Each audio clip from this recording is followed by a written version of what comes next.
walang katibuyan.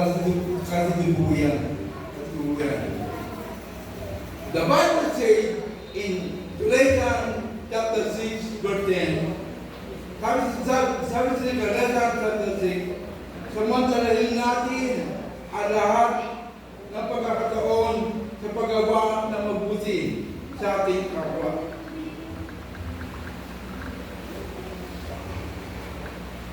Mahirap po pag tayo po ay tutulong sa ating kapwa. Kasi sinabi po dito, samantalahin ninyo ang lahat ng pagkakataon na sa paggawa ng mabuti sa ating kapwa. Lalo na sa mga kapatid sa pananampalataya. Amen? Amen? Amen. Ako na parang tutulungan yung mananampalataya. Pagpatawag ka sa pamigay sa mga hindi ka pagpapalain ng Diyos. Amen? Amen?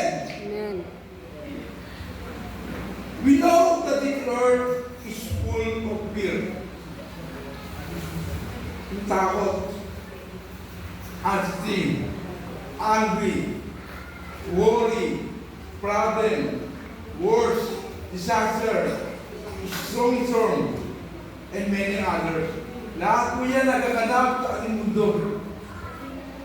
Meron bang kapayapaan dito sa mundo natin? Amen? Meron bang kapayapaan dito sa mundo? Sabi sa John 14:7, kapayapaan ang iniiwan ko sa inyo. Kapayapaan hindi tuwa ng Diyos. Kapag sa bahay mo, hello? Kapag sa bahay mo, naroon na galit. Amen? Naroon na away. Amen? Naroon na po. Problema sa pera. There is peace in our life.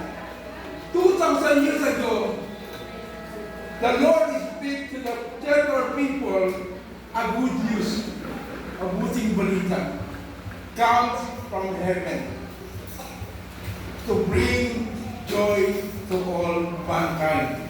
Amen? Meron po kapayapaan sa mundo. Amen?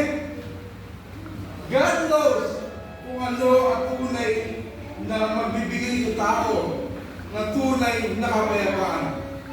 Kagalakan na hindi makukuha dito sa mundo.